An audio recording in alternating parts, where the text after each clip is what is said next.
disappointments without complaining. Hello friends, this is Yundel, and today's share is just a reminder to each and every one of us that in this life journey, we must learn to handle disappointments without complaining. I know this is not easy. We are all human and we have our own weaknesses. Therefore, when disappointment comes, when hurting moments comes, we become angry, we become sour and very depressed. Handling the disappointments without complaining, it takes a lot of maturity to understand the situation, to embrace what is in front of you at this very moment. The disappointments in our life journey, it cannot be avoided. It is there for us to handle correctly. It is there for us to embrace even we feel uncomfortable. We don't like it. It's hurting and very depressing sometimes.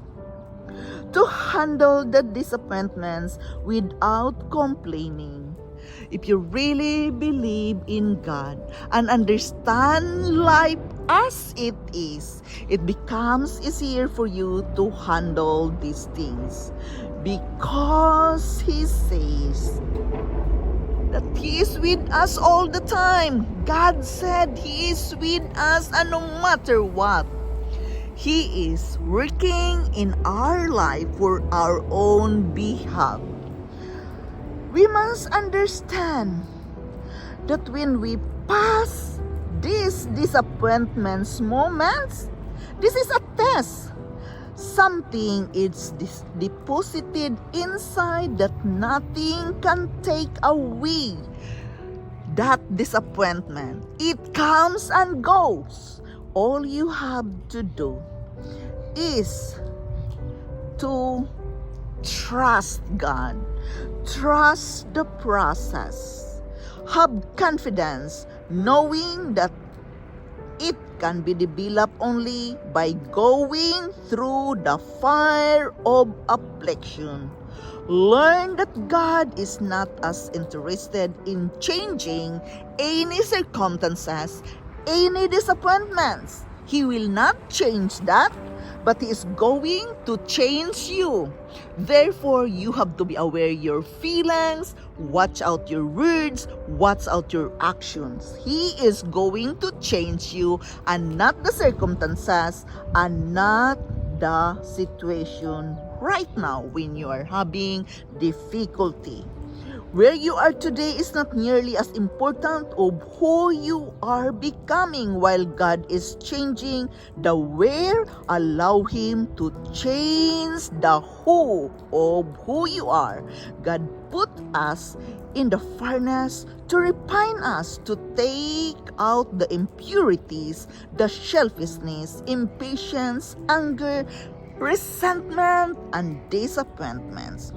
If you let God refine you and make the necessary changes in your life, so you treat people well and handle disappointments without complaining, you can be used for God's highest purpose.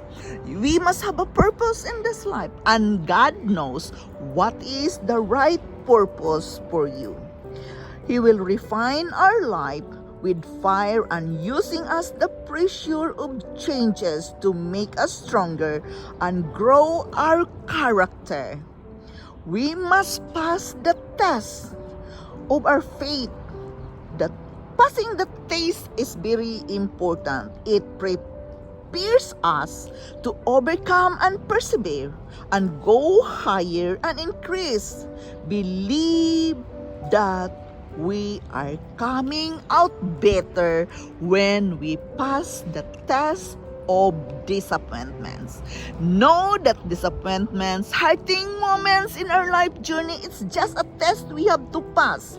And you are going to come out better when the thing is finished. He has a purpose in your life. Embrace that even it is hurting.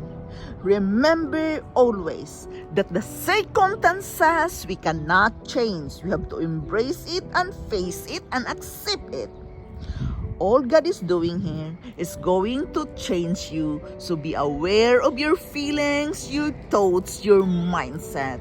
You can live a refined life and allow God to change you, not the situation, but to change you of who you are. You are going to be more courageous. You are going to be more stronger in all these disappointments. Keep quiet. We don't have any reason to complain. Instead, we must just embrace it and accept it, knowing that God has a higher purpose in your life.